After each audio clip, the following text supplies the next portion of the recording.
And you'll see like how many people there are watching. Oh, that's the number. Oh, there's one.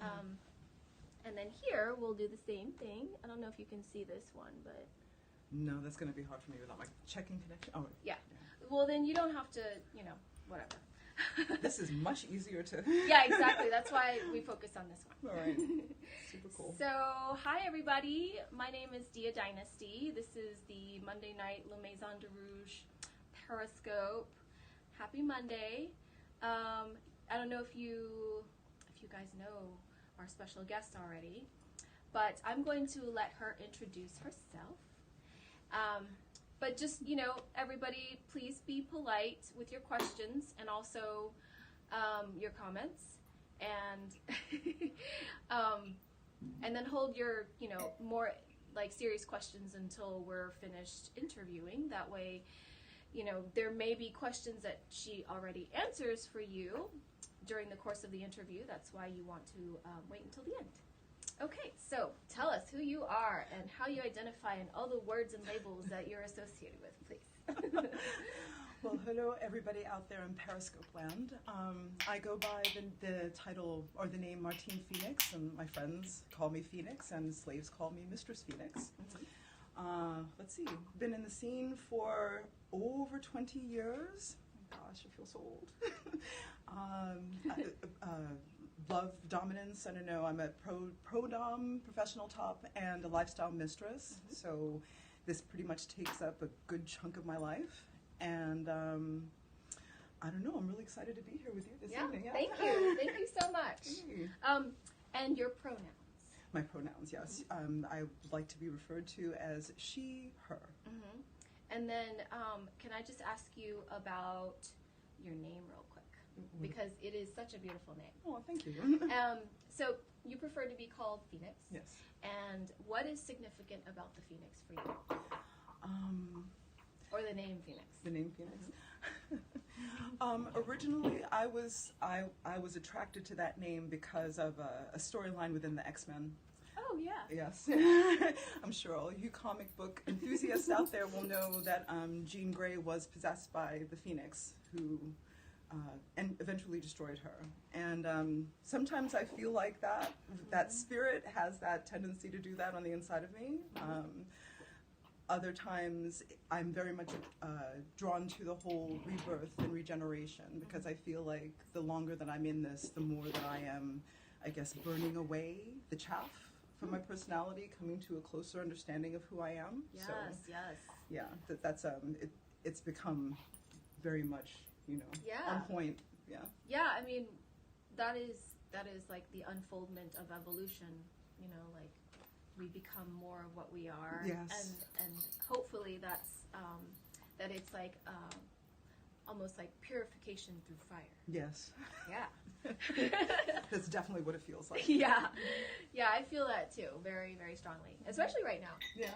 I'm not sure if it's like a cosmic thing or a personal thing or all the above, but yeah, it's the time for that. Time for that.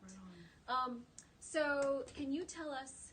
We're gonna explore your kink journey from the very beginning. Oh my goodness. Tell us a little bit about your very first kinky experiences. They can be sexual or non-sexual or one of each. So, my first kinky experience actually centers around lingerie from when I was about 14 years old.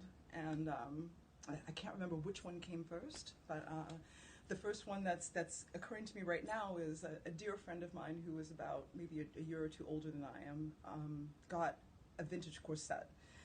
And at that time in the 80s, that was a really big deal. And considering that I was 14 years old, that was also a really huge deal. So I borrowed it from her and would find myself lacing myself into the corset and wearing it under my school uniform, which is probably really kinky. I don't know. Oh, sure is. Probably really kinky. Well, it's the way it feels. It felt so. Yeah. The structure of it was what really got me. Like just that feeling of being hugged and restrained almost at the same time, and that the having a little secret underneath underneath my uniform. Yeah. I mean, that was really awesome, knowing that everybody was going around thinking that I was just some average, Catholic schoolgirl. With and a tiny waist. Yes, with a tiny little waist that sat up really, really straight. But from that point, I found after I had worn the corset for a little while and enjoyed it, just up the street from my school was this amazing lingerie shop. And when I say that it was amazing, these ladies had all manner of garter belts, lovely laces, beautiful satins, gorgeous silks, silk stockings, which is something that I still, have a yen for. Oh yeah. And they were very welcoming to the wide-eyed 14, 15-year-old that came into the shop. They're like, exactly. Let us. Exactly. Come join us. Yes. So all of my allowance eventually went to that shop, and I amassed a really large collection of stockings and garter belts and all kinds of things that I guess a 15-year-old should not, or most 15-year-olds would not have. Unless you live in 2018 and they're the ones on the Victoria's Secret runway. Well, there is that. There is that. So things have changed. Hugely, yes. So I gather that's not necessarily a sexual kink, right? I mean, it didn't seem like it was like an experience with somebody else. It's more like a personal thing with yourself. Right. And I feel like a lot of my initial kinky experiences were more on my own than with other people. Yeah. I mean, if I think of my first time sexually, the first time I had sex as a kinky experience to some extent, because I orchestrated the whole thing. And he was very shocked that I kept telling him what to do, and we're going to do it here, and this is how it's going to go down. And I remember Changed his life. Yeah. Yes. I'm pretty sure he still has fond memories. But that's what they need, Like, who else is they're like so many, I guess, young boys. They have the pressure of being expected to know things, and unless they're instructed, like, how would they know? Because you can't just go to like porn. Porn isn't a reliable. And porn wasn't. Right. Yeah. Yeah, and there's not really like that many books on clitoral stimulation or necessarily all these things back then. We will say this. There were. We won't say that the boys that I was sleeping with were very interested in reading those books. Right. So, so it was definitely, if I wanted to have a good experience, and I think I knew that pretty intuitively from a young age, and I had to take control. So I guess that was my first understanding of what it was like to be dominant within a sexual experience. Yeah. And what was your age again? I had just turned, barely 17. Okay. Yeah. Okay. So it was, life-changing. No kidding. I wish I had that know-how, that intuition. I mean, I think I didn't because of my culture and my family. So I wonder how much that has to do with it. I think it probably has some. Yeah. Well, I think to some extent, before I'd had sex, I had been active sexually for a really long time, so this was kind of an anticlimactic, I guess, if you want to look at it like that. It was kind of anticlimactic for me. Oh, I see. Yeah, it was nice to get it over with. Yeah. But yeah. Okay, cool. Wow, that's really great to know. Like you just orchestrated this whole scenario with this kid. Yeah, and I'm still laughing about it. I still laugh about it when I think about it because and knowing how many women that I speak to now that had not great sexual experiences to start out with, and such high expectations. Yeah, of course, because, we live in a society that apparently you're supposed to have a choir singing for you in the background with the birds, that have been released from the cages that are just waiting at the time of orgasm. Right, and then the glow of walking out afterward and being, like, levitating off the ground and your hair is bouncier and everything, right? Because you're a whole new woman, right? And it's just really nice to it's empowering to realize that I had that for myself, and I also want to make sure that all women, regardless of the age, can have that experience as well. Yeah, I hope so. I would. I mean, that's probably why we tend to gravitate toward education as well. Is because there's so many maybe women that don't know. Right. Still. So how have your kinks evolved? Other than the obvious is that you're a professional dominatrix, right? Well, they evolved very quickly after I found dominance as a profession, because I didn't know that, number one, that this was something that people did in their personal lives. That was a mind blower to me. And that people did this. People actually went to see, professionals to do this. My mind was blown, certainly, when I first saw the documentary that Nick Broomfield did about Pandora's Box, and this was way back in the. You're familiar. I don't need to. I've heard of it, actually. Yeah. And if you guys haven't heard of this, it is a documentary done, early 90s? Yes. Okay. Yeah. In the early 90s. 95, 96. Early to mid 90s, about an establishment in New York City called Pandora's Box. Right. And that place is still around, and they are pretty world renowned. They have very elaborately decorated rooms, and they also have house mistresses, and then mistresses that are kind of like more independent, visiting. Yeah. And it's also connected to an S&M club called Paddles. Right. And so there's lots of stuff to explore and opportunity within Pandora's Box. So I just wanted to remind you guys that if you have questions, maybe hold on to them or write them down if you think you might forget, and then ask them at the very end of our interview. Good now. Thank you. Okay, so as far as your evolution. Yeah. So it went from my solitary experiences to my first sexual experience to seeing this documentary, I think 10 years after I first lost my virginity. And after I saw that and realized that it was something that I could do, I went to the back page of Village Voice. Gosh, I'm dating myself right now. I think it's really important, actually, to get voices from many eras. People who paved our way, Yeah. That feels really weird. One of these days, it's going to be me in that position too, feeling weird about it. But it's so important to honor our elders. And I'm sure you're probably like, elders, Well, no, because when you say that, I think of people like Ilsa Strix, and I think of people like Ava Terrell, and I'm sure some of you in the audience know these names that I'm saying right now. And I could go on and on. When Dia is telling me that about elders, those are the people that I'm considering, and I'm just like, what? Yeah. Yes, but well, elders. No, I know what you mean. Tears and tears. It's true. Yeah, but that's the thing. Like, you just mentioned these names, and I don't know who they are. Really? Yes. Oh my goodness. I really don't. Wow. And I wish I did. And I came into this not knowing anything, into an environment that didn't honor its elders. Oh wow. Right. And so it's taken me, so much time to even begin to do the catch up. Wow. Yeah. Wow. Yeah. There's very little there's very little documentation and forums for that. And that really is a shame. I feel like we've lost out a lot by not having the studio system the way that we used to. When I started, we really had a dungeon alley. The 30th Street area, right? Yeah. So there was the Ball and Chain or Hellfire? Hellfire Club was actually down on down in the Meatpacking District. Right, Meatpacking. Right, next to where the Apple store is right now. Yeah. Whenever I go through that neighborhood, I keep thinking, if you people only knew what we used to get up to on the weekends, right.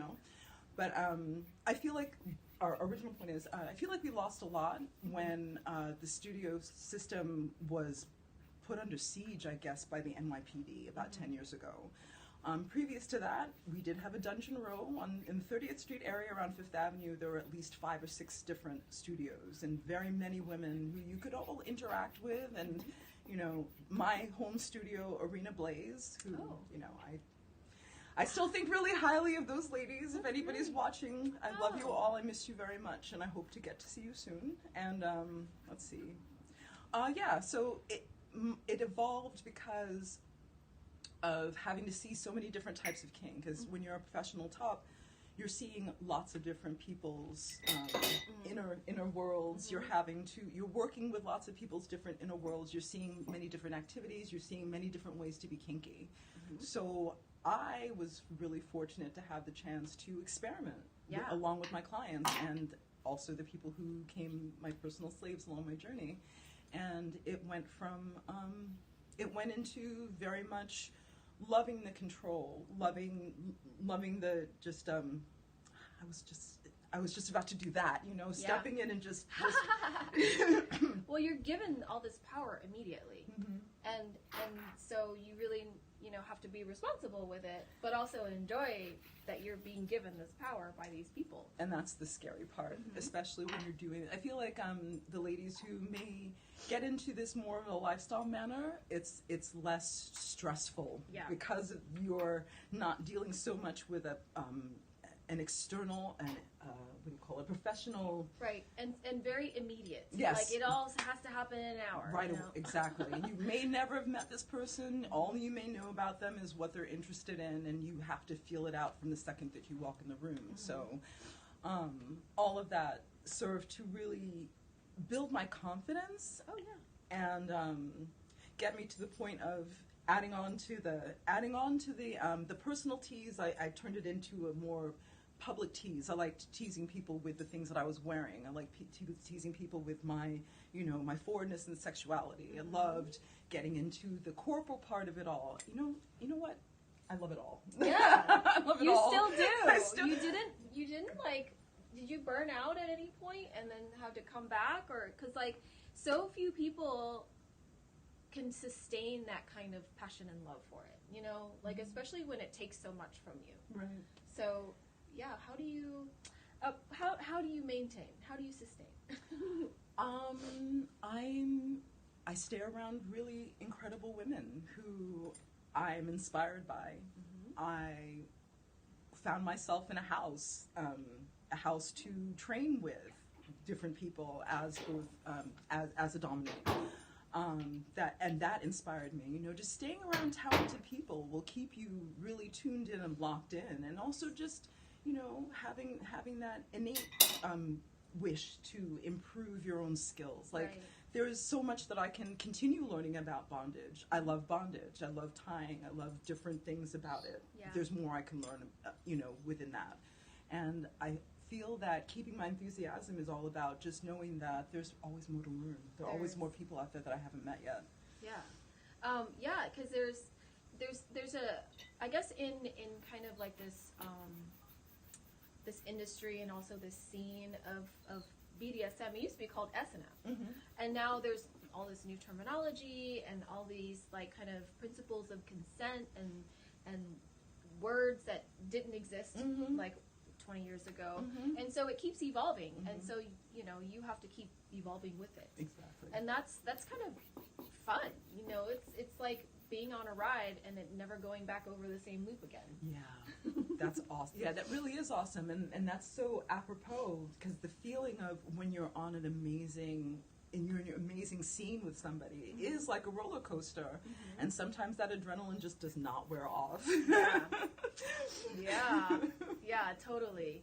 Yeah, it definitely takes a while to come down from it. Yeah, just like the last event we saw each other from Mm-hmm. Kink Out. Yeah. When it was it was just lots of people coming to see you, and you never have any chance of knowing previously, and hopefully you get a chance to know them afterwards, but it's a very immediate thing. Yeah. And it was also very compressed in Mm-hmm. a way that felt almost like a drive-through. Yes, yeah, to some extent, yes, you're right. So Kink Out is an event that Phoenix and I and Lucy and a bunch of other colleagues and people of the BDSM community in New York City participated in. That was a fundraiser for Lysistrata, which is a mutual care fund for sex workers. We were raising money for sex workers that, maybe couldn't provide for themselves or whatever because of FOSTA and SESTA, and that's a whole other can of worms.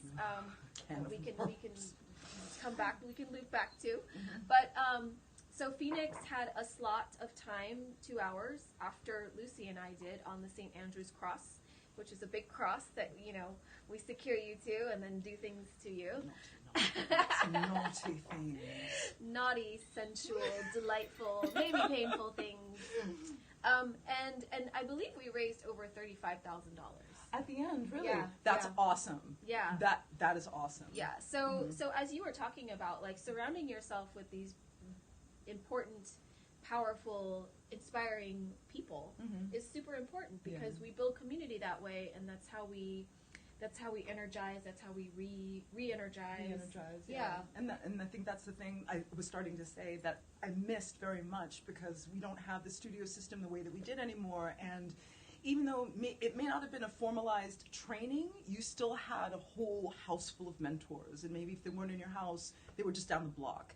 And we don't really have that so much anymore. Sure. And I'm certainly seeing a lot of women feeling uncomfortable about playing because they don't feel like they may be doing it correctly. They Right. don't have a proper example of how to do it, because, you know, we're humans. Yeah. We definitely learn by imitation. Yeah. And without having a proper role model to imitate, then yeah, it's a little bit, and it can be dangerous for the people who do play with you, because, you know, if you don't know what you're doing, you can hurt somebody in this Yeah. era, the scene. Yeah, that's so true.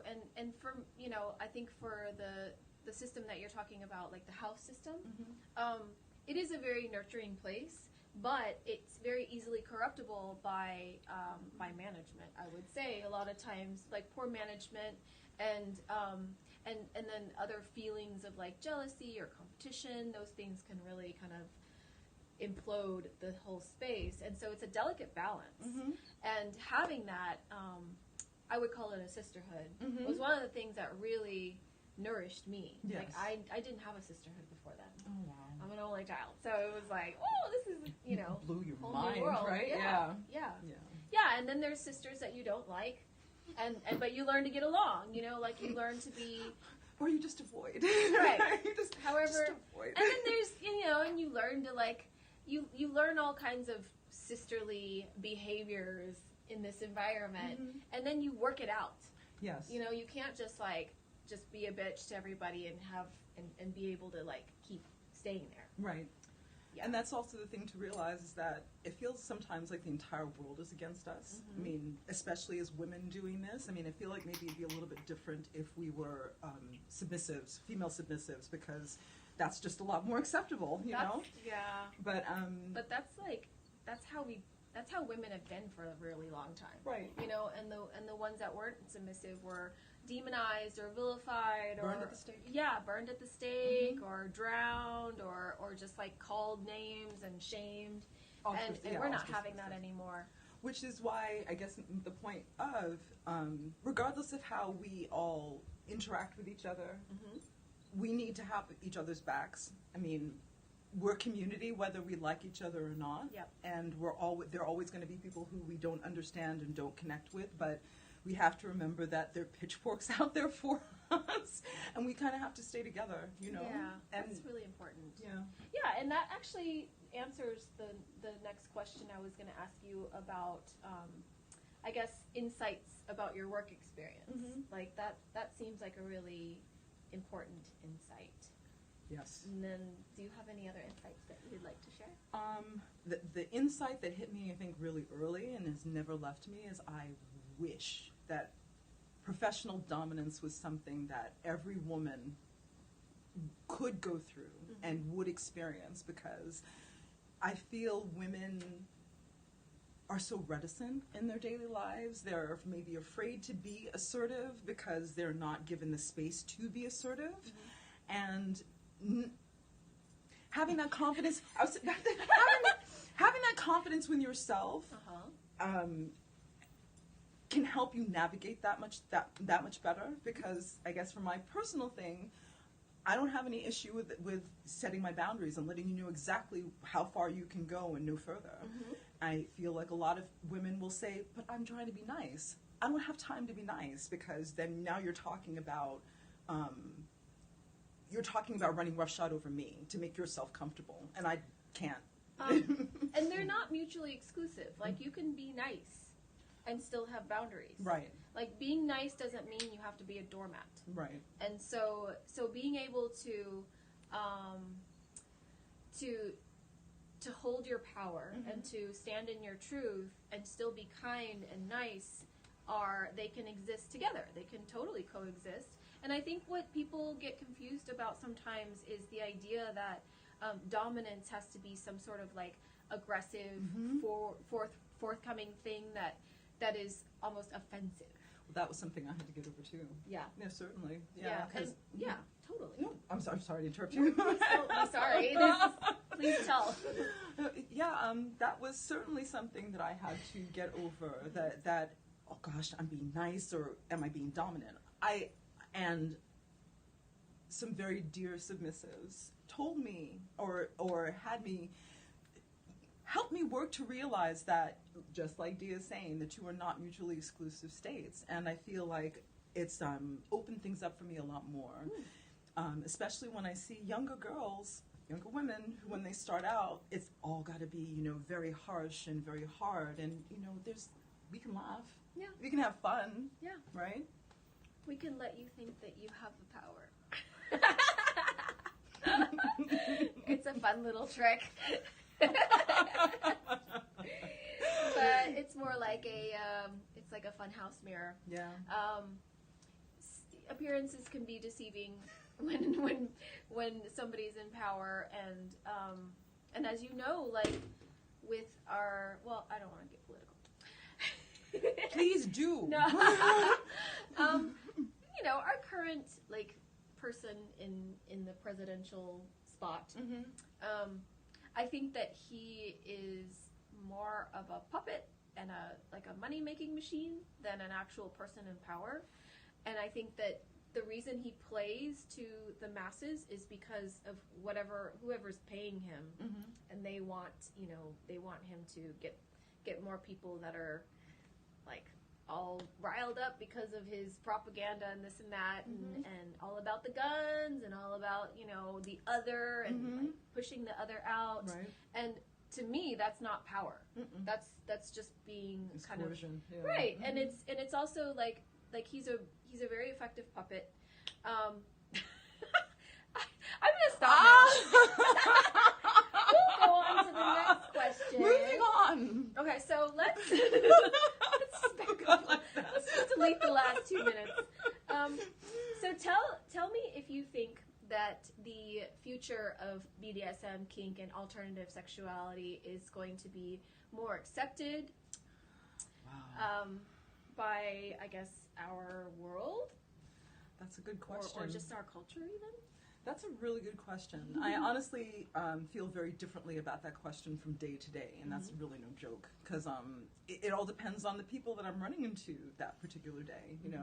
Sometimes I'll run into people who are incredibly thankful that the world is opening up to the extent that it is, that things aren't operating so much in the shadows the way that they have in previous years. And then other times I find that it's a backlash, because it's the status quo that's really being threatened by having women in positions like we are, that having men that are willing to kneel before us and be subservient. It's very frightening to a lot of people. So frightening. Yeah, very, really. I just love the fear. I even notice it when I'm not dominating people. If I just tell them, yes, this is who I am, I immediately sense that pushback against it, like they're thinking that this is something that can't exist in the world, whether or not it's something that they're experiencing or not. It just can't happen. So because in their world, it's a man's world. Right. Yeah. Yeah. And things are a changing. Things are. I see a lot of cracks in the foundation of what we call our culture and our society, and I think that that these cracks, have a tendency. Like, some people want to repair over the cracks, and then some people want to keep busting up the foundation. Right. Right. And it depends on who gets what, where, and who who keeps moving forward with it. Right. Because in my personal belief, the pendulum has to swing. It has to keep moving. It can't just stay still. And so, balance. One way or another, we're going to achieve it. That's true. Very true. It's sometimes it's a hard road to get to that point of equilibrium, though. Yeah, totally. I mean, things are going to be ugly, and things are going to get worse, and maybe things will get better, or some people think that better is worse. There's so many viewpoints going on, and it's so hard to unify sometimes. Yeah. So, well, I think towards what you're saying, though, it has changed in that I am gratified and my heart is warmed to see the amount of young women that are getting involved in this, that are now. I mean, my first view of all of this was just New York, and now that we have an entire the internet connecting the entire world, and you seeing how many people are really resonating with this, and how many more people are interested to see how this works, and that gives me hope. Those things give me hope. Yeah, and I think the world is becoming more attuned to the rest of the world. It's harder to isolate and to alienate because of the internet. We're here like on this thing talking to whoever is out there. This is amazing. Yeah, and we're getting our message across. Whoever is coming by or joining us is hearing us, and this was not possible 10 years ago. Not at all. Yeah. So it's like more viewpoints and more perspectives and more stories are being shared, and we're all coming to understanding each other a little bit more and hopefully a little better. And I think that one of the biggest reasons that this is so important is because we need to all relate to each other on a very fundamental human level. Right. And go from there. Like once we kind of all accept that we're all human, then we can take baby steps toward whatever progress is. No, you're right, and sometimes that seems to be harder than it seems to be such a difficult task. Yeah, so many people got to do the work. Totally. So, do you have any thoughts about the future of sexuality? I'm fascinated, frankly, just by seeing the various developments of the ways people can have sex. That's just the first thing for me. Like, I'm particularly fascinated by the dolls that are available right now. It's just that whole. So many worms in that can. It really is, and I don't even where to begin. It's fascinating. Yeah, because we don't know where it's going. Like, we don't know the trajectory. We can only speculate. And that's the thing. You may not know the trajectory, but there are definitely two different paths that are very clearly delineated right now. Right. And that's the worrying part for me, is knowing that there's a possibility for it to go very negative. And at the same time, it's heartwarming again to realize that there's a possibility for it to get really positive for us all. And like everybody who may have been operating under, what's the word I'm looking for? I wish I could read your mind right now. The people who may have been reticent, about expressing themselves, feel a little bit better about, going on to Lisa Ling's CNN show and talking about how they're furries, which is something that you never would have seen many years ago, I mean, I think that you're right. Like, there are very two clear paths that are delineated right now. And the thing that I guess, like, I'm not really attached to is which one, because without light you don't have dark, and without dark you don't have light. Exactly. And so it's more about the balance of the two, right? Because they're both going to exist. They probably should coexist. I guess the towards what you're saying, I'm afraid that the dark is going to be the prevalent, because it seems like that's the way the pendulum is swung for us right now.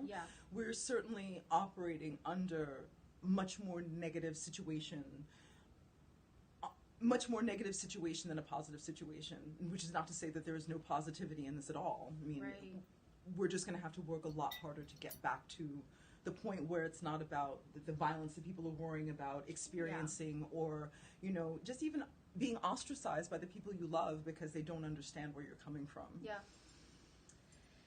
And hopefully the little things that we do in terms of like education and sharing stories helps. Hopefully. This is actually a big deal to be sitting here in real time. I mean, I never had a problem with having my face out there. I mean, there are publications probably still floating around from the 90s with my face on the cover. Actual paper publications. Right, yeah. These things existed. These things existed.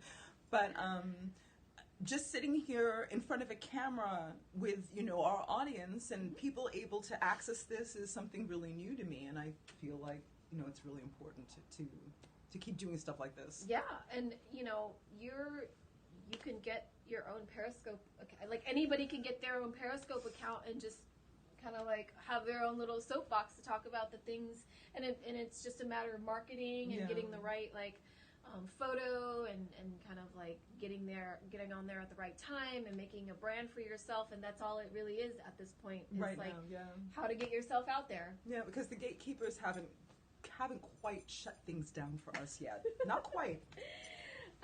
Yeah, I mean, they're trying. They'll always try. Yeah, they'll they always will. try. I don't even think that they deserve the name gatekeeper. Well,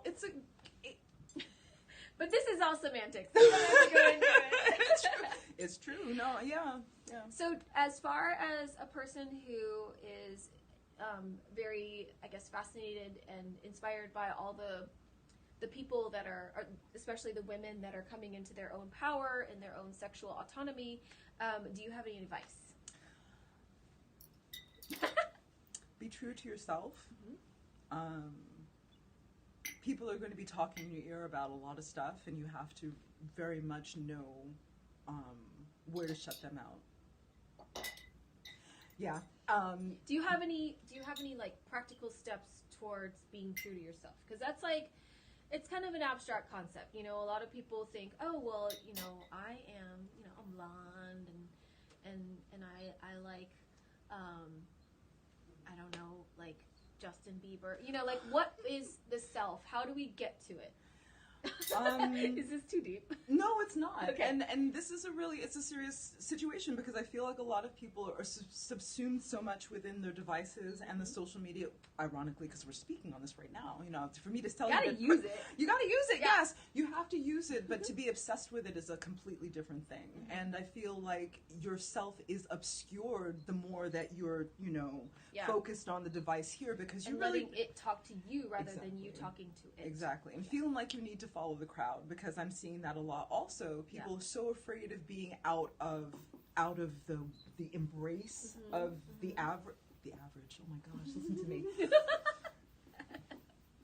All right, this is not. I'm not trying to judge anybody. No, and we're not being elitist, but there's definitely like a common culture when it comes to social media. Right. Like algorithms tapping into the things that you look at, and those things being amplified by more of the things that you look at, and there's a set of things that that are geared toward certain people. Right. A lot of it is geared toward like consumerist females. Right. Right. Well, I feel like this is what the internet has turned into, one big catalog for everybody just to peruse, right? But true to yourself, I truly believe that there should be space in everybody's life for meditation. I feel like there should be space in everybody's life for the pursuits that take you away from the crowd, to have you really thinking about, all right, how do I consider all of this? You know, these are how these talking heads are presenting this to me, but do I have to follow along with this? Do I truly believe what these people are saying? Right. And I guess the more that you are that's really random. It's like so random. I barely know who this person is. Like I've seen a photo of him and everything. With the weed and the smoking. And like, what does that have to do with war talk? Okay. Anyway. With the weed and the smoking. So can I ask you about that?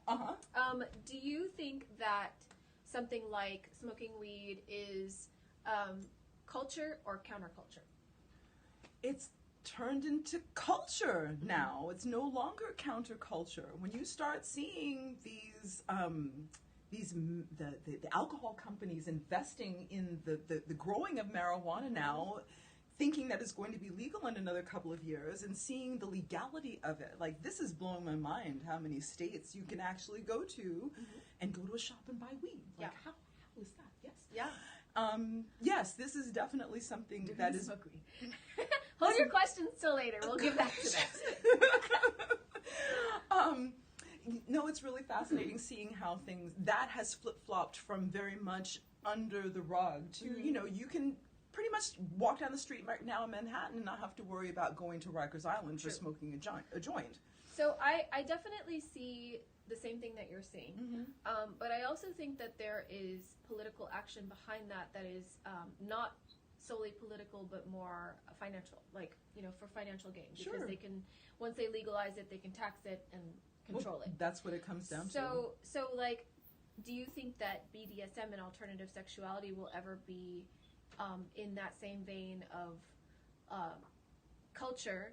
Because I don't think it's something that people will ever really be like, oh, we can tax it, or we can control it, or we can regulate it. No, right. The longer that the United States is squeamish about sexuality, the more that we are going to remain counterculture. Yeah. Because it's no secret that if you go to Europe, to Germany, to Amsterdam, that you're going to find a completely different sexual culture, to the point where you could conceivably walk down the street in full latex with your slave on a leash behind you, and nobody's going to blink an eye. Now, if you tried to do that, in New York City, that might be a real issue, You might get arrested. You might get a ticket. Yeah, probably. Although you're covered head to toe, and you're, everything is totally normal. It's just a different fabric. Right, but it's all in how people perceive it. Yeah. It's all in the perception of it. So until the United States comes to terms with sexuality, because we can also agree that this is a very sexual society. We are inundated by it now, but the level of comfort with it is a whole nother thing. So different. Right? Yes. It is. It's kind of annoying at this point. It's just like, oh, would you please grow up? Please, can we just get to it, right? You're in your 60s. Like, are you still thinking the same things you did when, Yes. Because America's like, what, 200? Yeah, no, but I mean, yes, but we were definitely, this country was colonized by people who were not comfortable with themselves as physical beings, right? Whenever I think about this country, I think about, oh my goodness, I'm such a movie buff, and I'll keep on using them as examples. Movies. But did you ever see the Adventures of Baron Munchausen? No. Terry Gilliam directed this movie. Yes, I love him.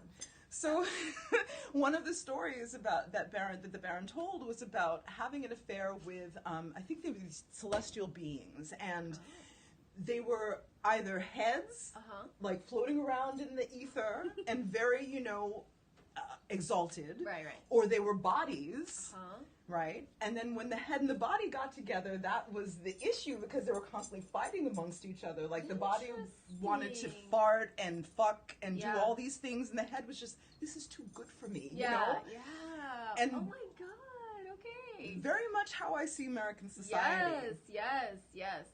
Wow, Right? yeah. I definitely see, like, even in like very simple ways of disconnecting from our bodies, like, wearing deodorant. Right. Yeah. No, all of these things, you will definitely see that we are so separated from ourselves that anything that this physical body is going to do, you're going to try to find a way to separate from yourself as well. Right? Yeah. So, coming back out of the very deeply philosophical hole that we just dove into. We just tumbled into real quick. Yeah. Let's talk about something a little more lighthearted. Real slavery. What are your vices and virtues? I actually had to think about that one for a while before I came here, and I to answer this question correctly, I actually looked up vice, and one of the definitions for it was a moral failing. I don't like to think of myself in those terms. I really don't like to think of myself in those terms, because we're all human. And unless it goes to the point of you are harming somebody, be it mentally or physically, so that they are damaged by it, there is nothing that you're doing that could be considered a vice. But are you harming yourself? That's more. And I consider myself in that also.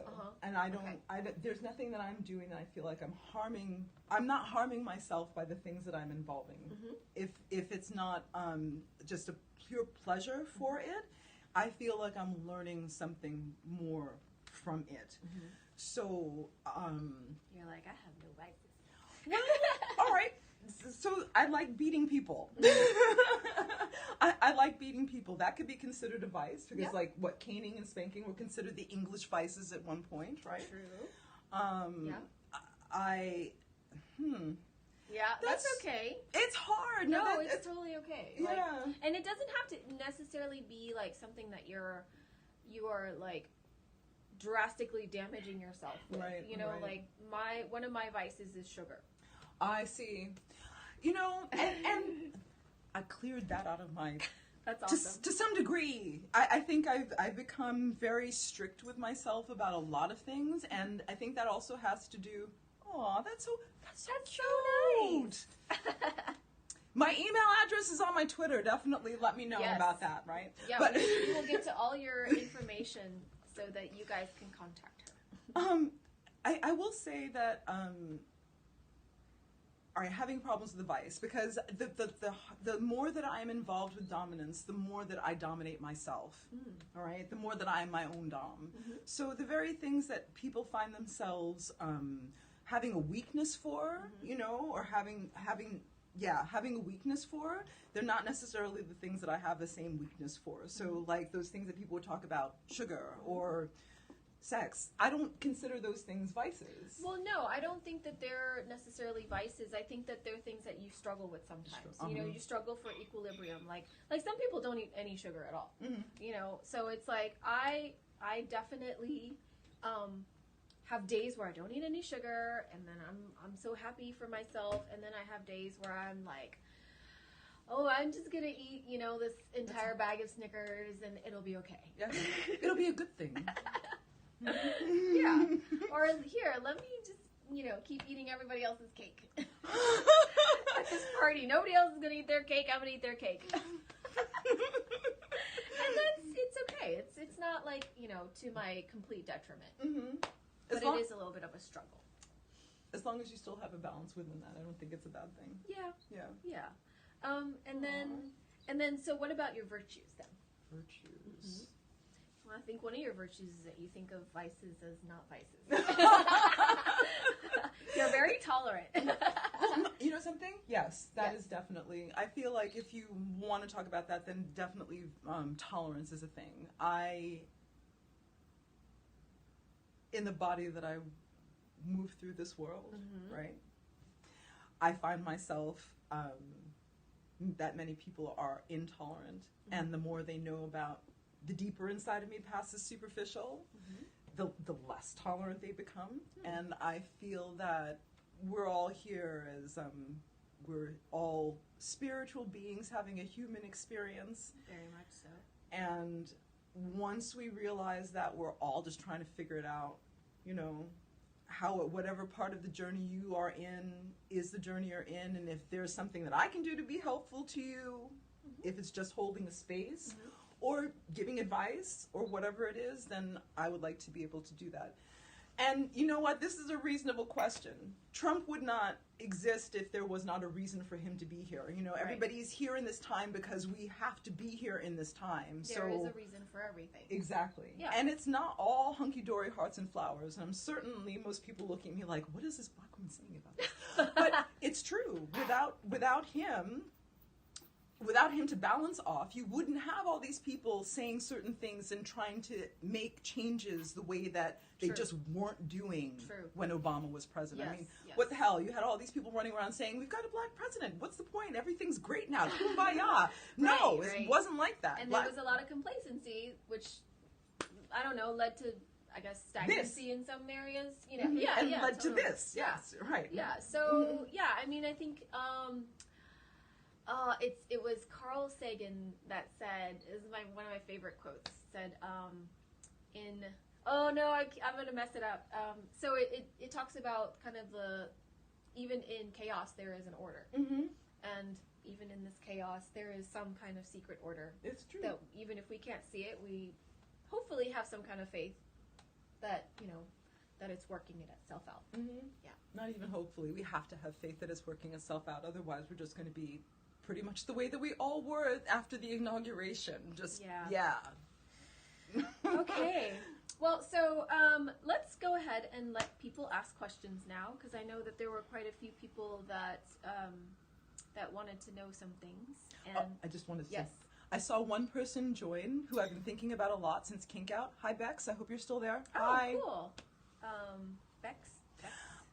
Are you still there? Yeah, you're still there, Bex. That was so much fun. And so we're just gonna kind of like, you know, not really say anything super important right now while you guys get your questions together. And then there's definitely quite a few of our loyal. Okay.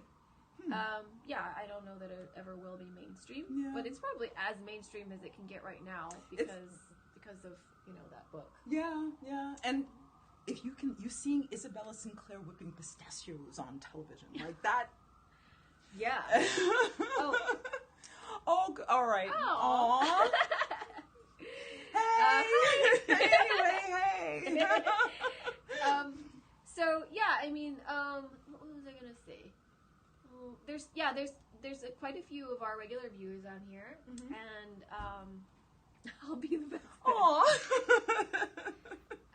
This person is one of them. He's very funny, and I believe he's in a different state. Oh, right. In a different time zone.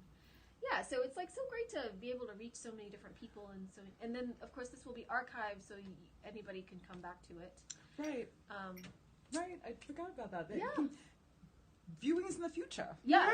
So when this is posted on our Twitter right now. Everybody wants to be Bex. You only one person can be Bex. Yes, and she's not here. No. They're not on right now. Is so that a robot? There are actually quite a few bots on here. Don't feel shy. Just ask a question, honestly. Oh. Yeah, ask the question. Like, we don't know what you look like. We just know that you have toes on your avatar and that your name is Mario. Nicely manicured toes, too. Yes, I didn't even... yes. Thank you for pointing that out. So... Ooh. Chastity, tell us. And how. So... Yes, chastity. That's actually a really fun control tool, and I do love taking advantage of the CB6000 that I have. I'm looking forward in this coming year to have a dedicated chastity slave that I can get a dedicated cage, because unfortunately with the CB toys, because you're dealing with a huge range of sizes and you know, however else that particular piece of plastic may not fit properly on everybody. Right. Yeah. So, yeah. And they do break because there's a seam, and then they're glued together. Right. Right. They may feel like they're sturdy, but flimsy. Well, you know, there's advantages to plastic and silicone and rubber, like 3D printed ones, and then the metal ones. But I like the idea about going through the security. Yeah. I love that idea about going through security and then have them waving and then beep, get into the bob, beep. I like that. And then having to go in the back and take your pants down to show everybody what's going off. Yeah. I think I made one of my slaves do that one time. Just for fun.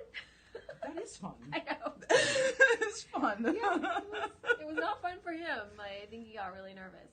But then he jerked off a lot about it afterwards. I hope so. Yeah. If you see a guy with his toes painted, is considered gay. No. What? It just means that his toes are painted. That he likes having manicured and well taken care of feet. Yeah, I feel that more men should do that. By gay, do you mean like silly and funny and happy, or do you mean homosexual? Because there's kind of that difference in terms too. Like gay, happy, yeah, maybe, but but the thing about what gay is that it's kind of convoluted sometimes. And then if you mean, Mario, that gay as in homosexual, not all homosexuals paint their toenails. And he means homosexual. And then homosexuals are attracted to other.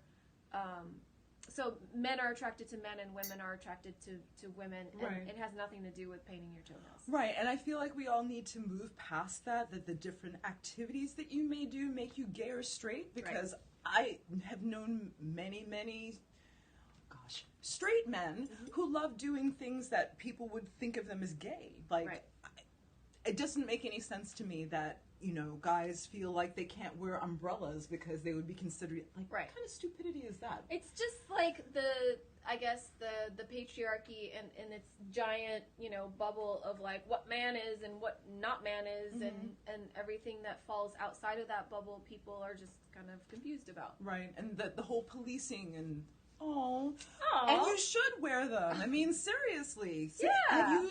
I have seen some really hot men in heels. Wearing some nice heels, yeah, right? and dancing and, like, you know, working it, and the posture's amazing.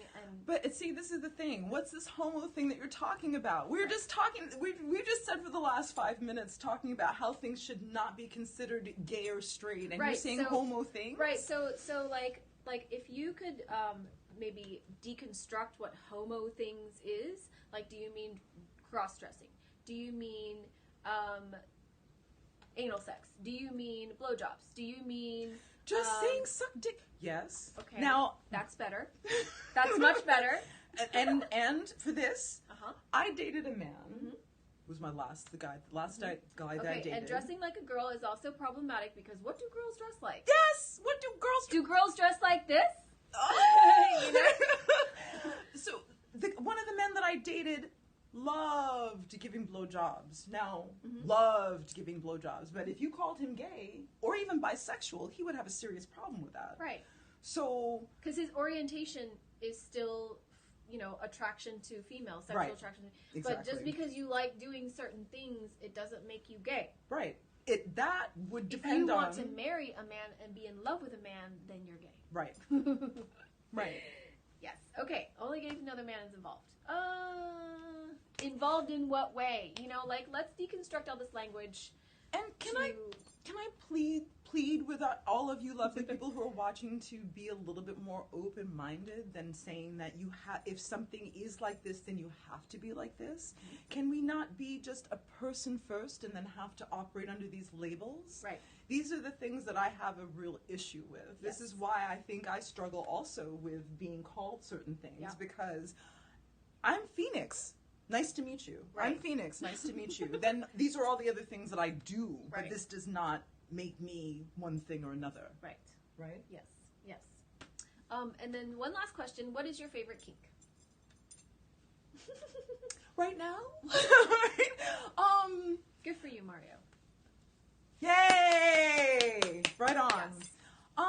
My favorite kink. And, you know, that really does change. I feel like right now, DS is my favorite kink.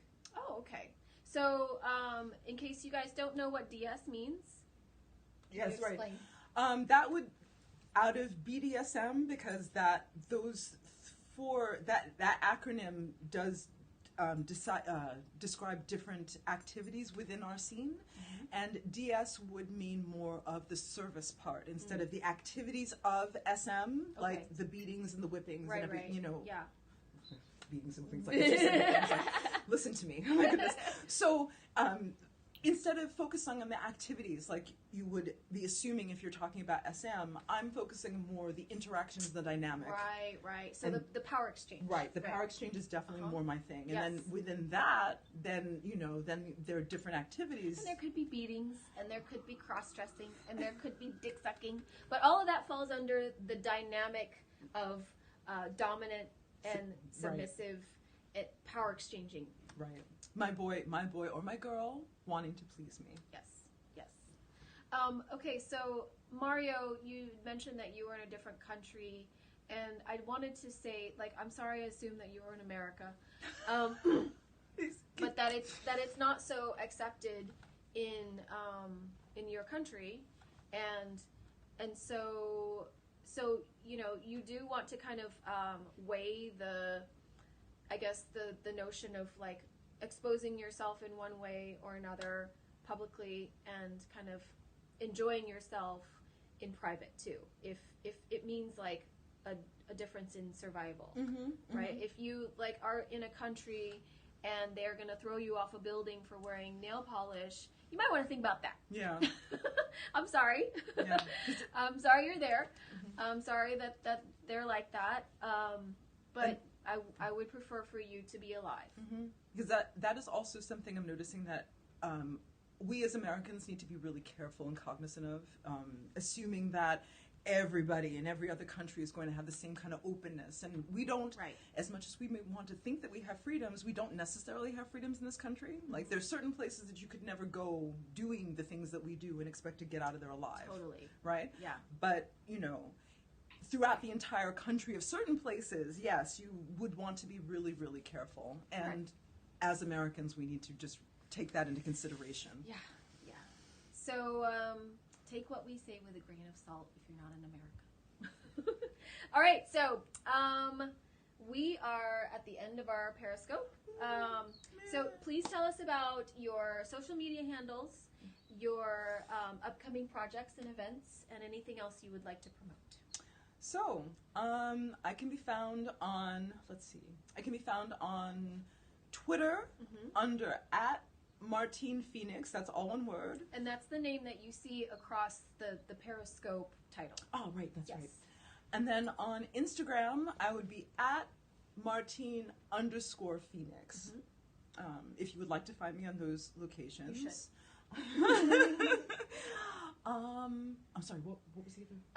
Any upcoming projects or events that you'd like to promote? Goodness, unfortunately, just came out of projects right now because I've started doing workshops for femme-identified people with my lovely colleagues, Mistresses Blunt and Yin.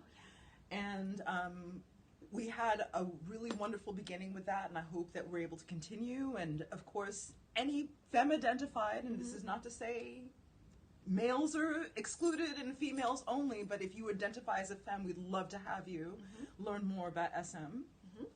Certainly get in touch with me via my email, which is on my Twitter page and on my Instagram page, or just DM me. I guess I leave my DMs open for the most part. That's very generous of you.